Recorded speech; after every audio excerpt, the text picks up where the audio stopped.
바돌로메, 마태, 도마라는 제목으로 하나님 말씀 전하겠습니다. 안타까운 소식을 전하면 지난 수요일에 시드니에서 목회하시던 목사님께서 잠을 자던 중에 심근경색으로 소천하셨습니다.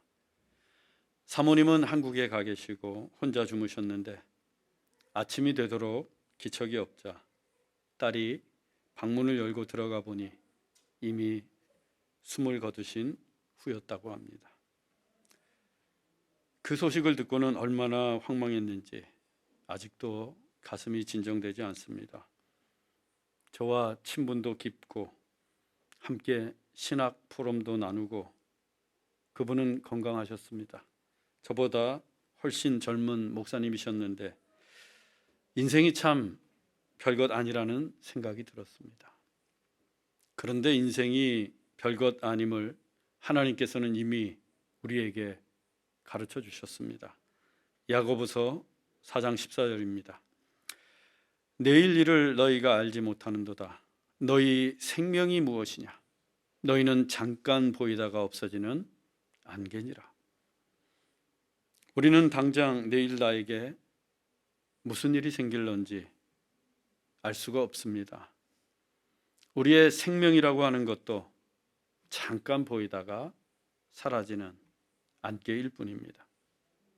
한 치 앞도 보이지 않을 정도로 짙은 안개가 끼어도 태양이 비추면 한순간에 사라지는 것이 안개와 같은 우리의 인생입니다.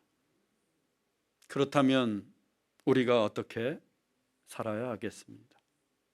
안개와 같은 이 짧은 인생을 우리가 무엇을 하며 살아야 하겠습니까? 오늘 이 하루 새날을 허락해 주신 하나님께 감사하며 사는 것입니다. 그리고 나에게 맡기신 사명에 오늘 이 하루 동안에도 충성을 다하는 것입니다. 내일로 미루지 말고 감사와 충성, 이것이 잠깐 보이다가 없어지는 안개와 같은 인생을 가장 의미 있고 가치 있게 살아가는 길입니다.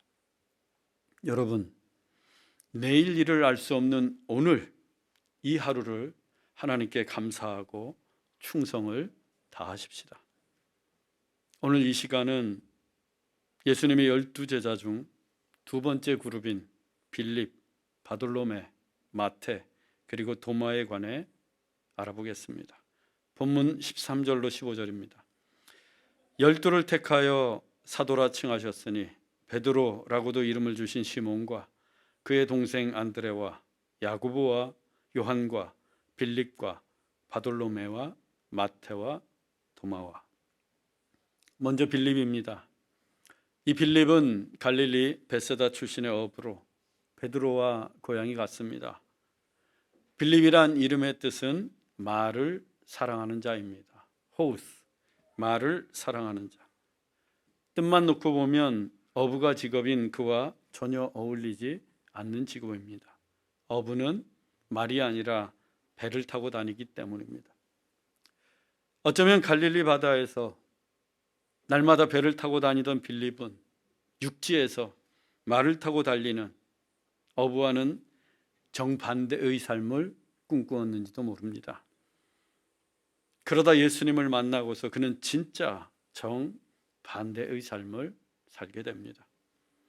물고기를 낚는 어부가 아니라 사람을 낚는 어부, 마치 말을 타고 힘차게 달리듯 땅끝을 향해 달리면서 복음을 전하는 사도가 되었기 때문입니다. 빌립은 본래 매사에 신중하고 조심성이 많은 사람이었습니다. 그런 그가 처음으로 예수님을 만난 날이었습니다. 요한복음 1장 43절로 45절입니다. 예수께서 빌립을 만나 이르시되 나를 따르라 하시니 빌립이 나다나엘을 찾아 이르되 모세가 율법에 기록하였고 여러 선지자가 기록한 그 일을 만났으니 요셉의 아들 나사렛 예수니라. 빌립을 만나신 예수님께서 Follow me, 나를 따르라 라고 하셨습니다. 예수님은 그날 빌립을 처음 만나셨습니다. 빌립도 처음으로 예수님을 만났습니다. 그런데 그 처음의 만남, 그 한 번의 만남으로 그 조심성 많고 신중한 빌립이 예수님의 제자가 되었습니다. 그리고 전도까지 합니다. 빌립은 자기의 절친이었던 나다나엘을 찾아가 모세와 여러 선지자가 예언했던 그의 곧 메시아를 만났다고 하면서 예수님을 함께 보러 가자고 했습니다. 즉 빌립은 예수님을 만난 처음 그때부터 예수님을 메시아로 믿었고 전도도 한 것입니다. 어떻게 한 번의 만남으로 이룰 수가 있겠습니까? 어떻게 한 번만 보고 예수님을 믿고 또 전도도 하는 것입니까? 믿음은 급진적이기 때문입니다. 믿음은 과정이 필요한 게 아니라 단 한 번의 만남으로도 믿어지는 것이 믿음입니다.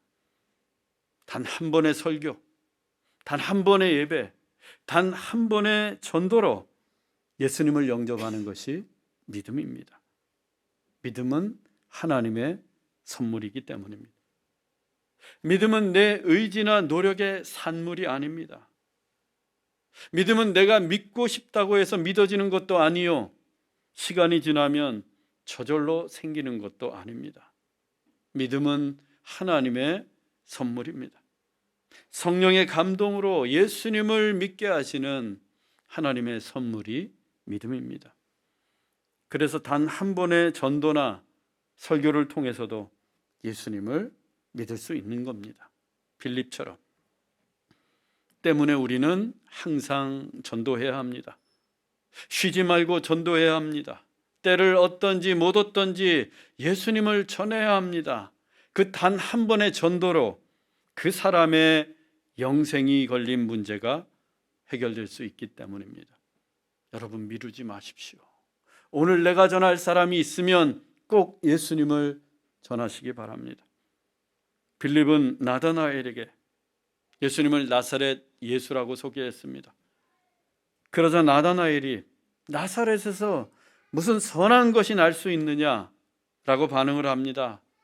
나사렛은 그 이전까지 하나님의 역사가 단 한 번도 없었던 아주 미약한 동네였기 때문입니다. 메시아가 오시려면 예루살렘 정도는 되어야지 무슨 깡촌 중에 깡촌인 나사렛이냐, 이런 의미였습니다. 그런데 그때 빌립이 말합니다. 와서 보라. 잠만 말고 와서 예수님을 보라는 것이었어요. 빌립은 자신이 단 한 번의 만남으로 예수님을 믿게 되었듯이 나다나엘도 와서 예수님을 보기만 하면 메시아로 믿게 될 것이라고 확신했습니다. 그리고 예수님께로 그를 데려갔는데 그날 정말 나다나엘도 단 한 번의 만남을 통해 예수님의 12제자가 됩니다.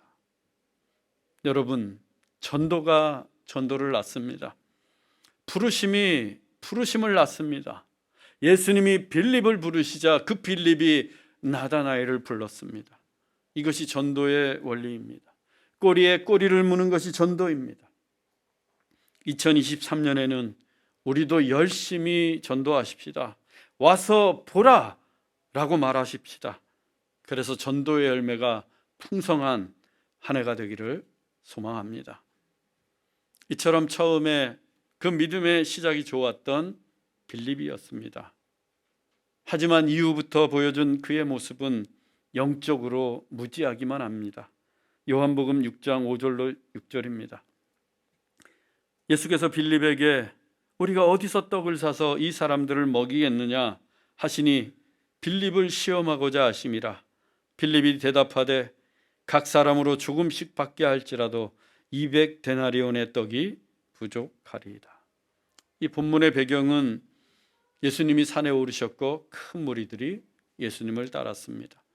날은 어두워졌고 식사 시간은 이미 한참을 지났습니다. 그곳에 모인 큰 무리들이 배가 고팠습니다. 5,000명 이상이 모였습니다. 그때 예수님이 빌립을 시험하시고자 우리가 어디서 떡을 사서 이 사람들을 먹이겠느냐라고 물으셨습니다. 예수님이 내신 시험 문제는 어디 가서 떡을 구해오라는 뜻이 아니었어요. 내가 누구냐? 예수님이 누구신지를 물으신 것입니다. 예수님은 이미 빌립과 함께 다니면서 물이 변하여 포도주가 되고 수많은 병자들을 고치시고 귀신도 내어 쫓으셨습니다. 빌립은 그 모든 기적을 생생히 보았습니다. 예수님이 원하시기만 하면 무엇이든지 이루어졌습니다. 예수님이 하나님의 아들, 성자 하나님이셨기 때문입니다. 그렇다면 이때에도 빌립은 예수님을 의지했어야 합니다. 안드레처럼 200데나리온의 떡을 사서 나누어 줄 생각을 하는 게 아니라 예수님이 누구신지 분명히 알고 예수님을 의지했어야 합니다. 하지만 그는 예수님이 정녕 누구신지 모르는 영적인 무지만을 드러내며 단지 돈으로 떡을 사려고 했습니다. 하나님이 하실 일을 자기가 하려고 했던 겁니다.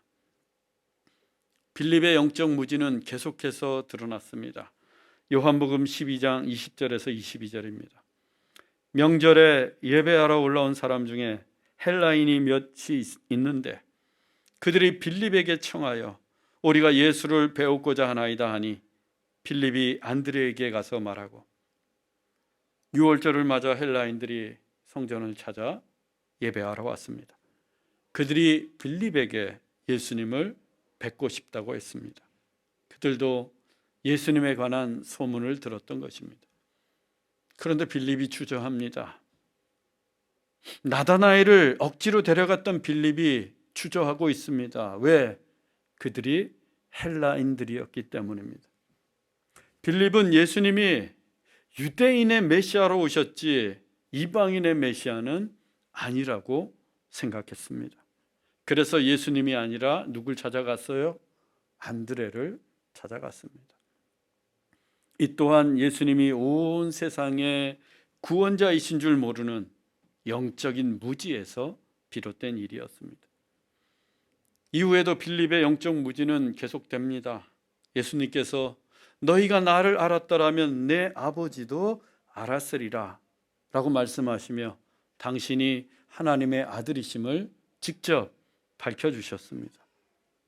그런데 빌립이 그 말씀을 하시는 예수님께 하나님 좀 보여주세요 라고 말을 합니다. 성자 하나님을 눈으로 보고 있으면서도 하나님을 보여달라고 합니다. 빌립은 여전히 예수님을 유대인의 메시아로만 알았지 하나님의 아들이시오 성자 하나님이신 줄은 전혀 몰랐던 것입니다. 왜 이런 일이 반복되는가? 왜 영적인 무지가 빌립에게 계속되고 있는 것입니까? 모르기 때문입니다. 배우지 않았기 때문입니다. 누구나 믿음을 선물로 받고 믿음 생활은 시작할 수 있습니다. 하지만 더 깊은 믿음의 세계로 나아가기 위해서는 성경을 알아야 합니다. 하나님의 말씀을 배워야 합니다. 저는 우리 좋은 시작교회 성도들이 모두 영적인 지식도 높고 높은 믿음의 수준을 갖기 원하는 목사입니다. 다 성숙한 그리스도인이 되기를 원합니다. 그냥 그 자리에 늘 머무는 것이 아니라 나날이 하나님을 알아가는 지식이 쌓여가고 나날이 믿음에 성숙해지기를 원합니다. 이를 위해 앞으로 교회에서 진행하는 모든 예배는 물론이고 성경 공부, 성경 대학, 순모임 등을 통해 열심히 하나님의 말씀을 배우십시오. 하나님의 말씀을 사모하고 그 생명의 말씀을 깨우치십시오. 그때 우리의 영적인 지식도 자라고 믿음의 수준도 성숙해져 갈 것입니다. 빌립은 부활하신 예수님을 만나고서야 비로소 예수님이 하나님의 아들이심을 믿게 되었습니다. 그런데 그때부터 그는 예수에 미치고 전도에 미친 사람이 됩니다. 예수님을 처음 믿었을 때부터 나다나엘에게 예수님을 전도했던 빌립이었으니 예수님을 하나님의 아들이요 예수님의 부활도 믿게 된 빌립이 어떻게 했겠습니까? 전도에 미친 사람이 되어서 만나는 사람들마다 예수님을 전합니다. 그의 이름처럼 말을 타고 다니듯 온 사방 천지를 다니면서 예수 그리스도를 전합니다. 그는 전도하는 일에 생명을 걸었습니다. 전승에 따르면 도미티안 황제 때 붙잡혀 로마의 신성한 도시 히에라폴리스의 높은 언덕에서 십자가에 못 박혀 순교했다고 합니다. 기독교가 로마의 국교로 인정된 후에 빌립의 시체가 발견된 그 히에라폴리스 언덕 위에 그를 기념하는 빌립 교회가 우뚝 서게 됩니다. 다음으로 소개할 사도는 바돌로메입니다. 바돌로메. 여러분, 성경에서 이름 앞에 바가 붙어 있으면 son, 아들이란 뜻입니다. 그래서 바디메오는 디메오의 아들, 바돌로메는 돌로메의 아들입니다. 영어 이름 맨 뒤에 주니어가 붙는 것과 같아요. 이 바돌로메는 앞서 빌립이 전도했던 나다나엘과 동일한 인물입니다. 이름이 두 개예요. 바돌로메, 나다나엘. 나다나엘의 뜻은 하나님의 선물입니다. 하나님의 선물과도 같은 사도가 바돌로메였어요. 하지만 그가 처음부터 하나님의 선물이었던 것은 아니었습니다. 앞서 말씀을 드린 것처럼 빌립이 바돌로메에게 예수님을 메시아라고 소개했을 때 그는 나사렛에서 무슨 선한 것이 날 수 있느냐 라며 부정적인 반응을 보였습니다. 그러면서도 빌립을 따라 예수님께 나아갔습니다. 그때 예수님이 그에게 이같이 말씀하십니다. 요한복음 1장 47절입니다. 보라, 이는 참으로 이스라엘 사람이라 그 속에 간사한 것이 없도다. 예수님은 지금 바돌로메를 처음 보셨습니다. 그는 빌립 때문에 억지로 끌려온 사람이었어요. 그런데 그 첫 만남에서 예수님은 바돌로메를 칭찬하십니다. 그에게는 간사한 것이 없는 진실한 사람이라고 칭찬하셨어요. 바돌로메는 조금 전까지 나사렛에서 무슨 선한 것이 날 수 있느냐며 예수님을 무시했는데 예수님은 그를 만나자마자 칭찬부터 하십니다. 하나님의 선물과 같은 사람은 절로 만들어지는 게 아닙니다. 내가 먼저 하나님의 선물로 대할 때 진짜 나에게 하나님의 선물이 됩니다. 그 시작은 칭찬입니다. 그 사람의 장점부터 보는 것입니다. 그리고 칭찬하는 거예요. 그러면 상대의 마음이 열립니다. 그 사람의 마음이 나에게 열리고 어느 날 선물처럼 나에게 다가옵니다. 바돌로메가 그랬습니다. 예수님께서 그를 보자마자 칭찬하시자 그의 마음이 열렸고 예수님에게 선물처럼 다가왔습니다. 그래서 이같이 고백합니다. 요한복음 1장 49절입니다. 당신은 하나님의 아들이시요 당신은 이스라엘의 임금이로소이다. 빌립이 그렇게 몰랐던 하나님의 아들 예수 그리스도를 바돌로메는 단번에 알고 신앙을 고백합니다. 예수님의 칭찬에 그의 마음이 열렸고 또한 그의 영적인 눈도 열린 거예요. 그래서 당신은 하나님의 아들이시오. 바돌로메는 단번에 예수님이 하나님의 아들이심을 보았습니다. 그리고 그렇게 천하다고 무시했던 나사렛 출신의 예수님을 향해 당신은 이스라엘의 임금이로소이다 라면서 예수님을 지극히 높입니다. 칭찬은 고래도 춤추게 한다고 하는데 칭찬은 믿음도 생기게 하고 칭찬은 영혼의 눈도 열리게 합니다. 그야말로 하나님의 선물과도 같은 역사였습니다. 여러분들도 서로 칭찬부터 하십시오. 교회에서도 가정에서도 부부지간에도 칭찬부터 하십시오. 아니, 칭찬만 하십시오. 예수님처럼.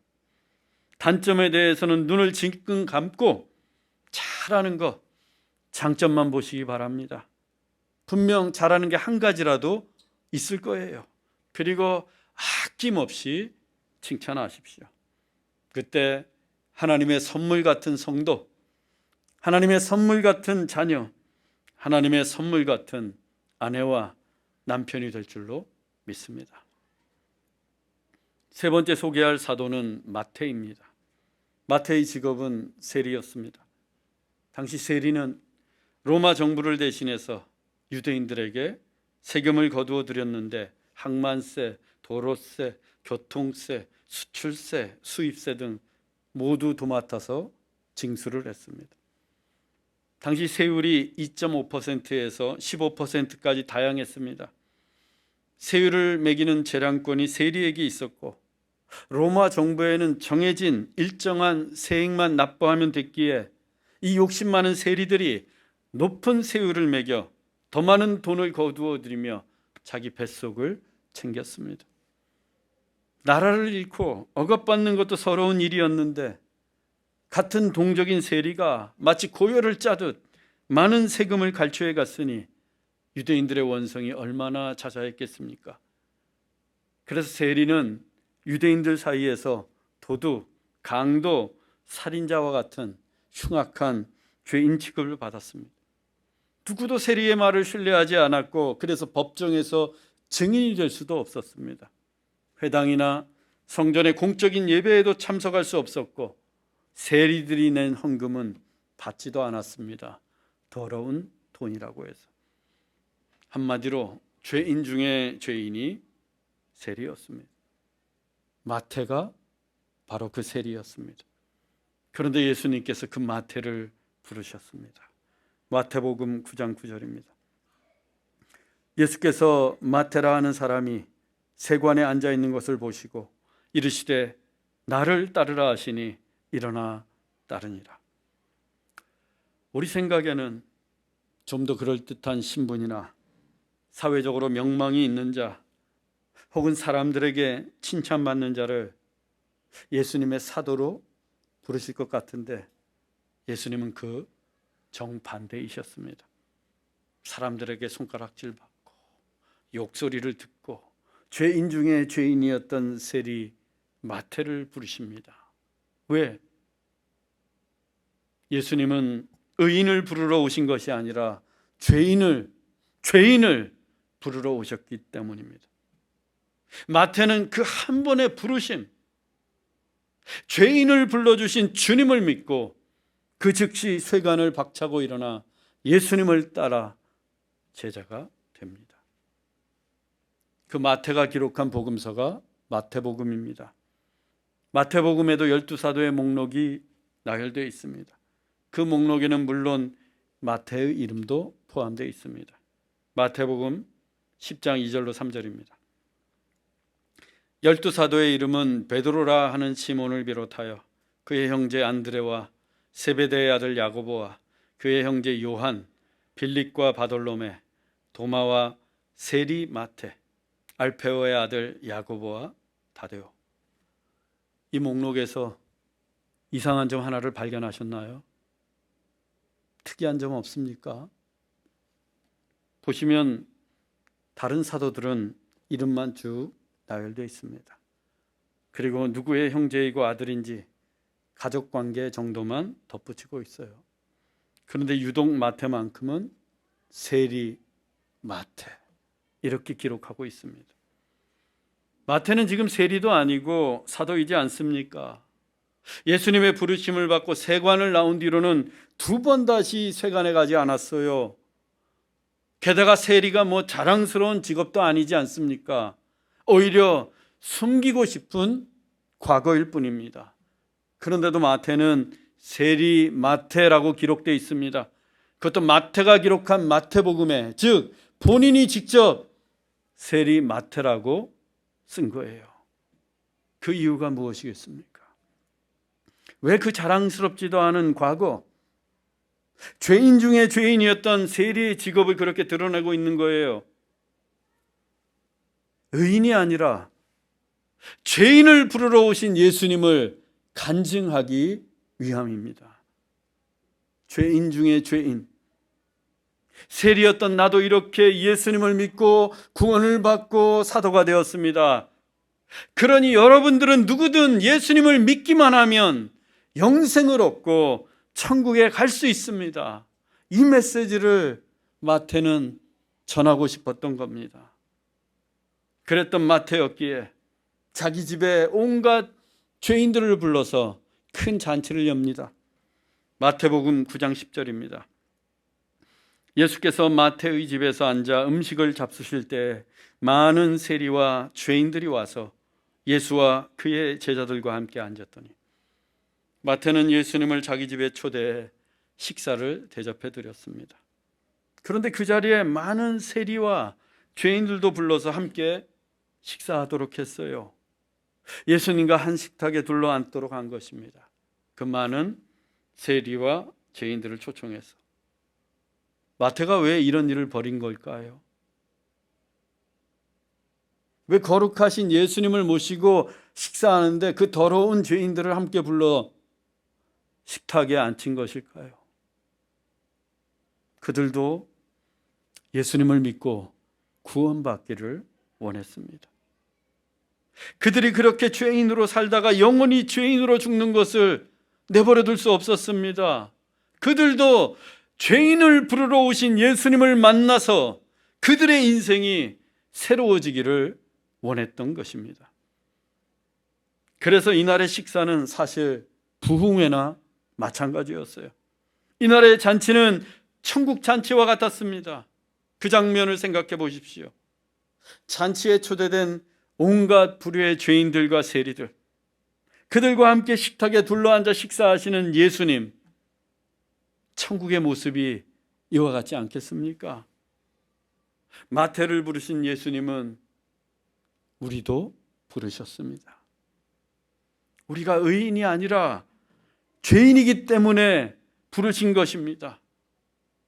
즉 죄인도 구원받을 수 있다는 증인이 바로 저와 여러분들입니다.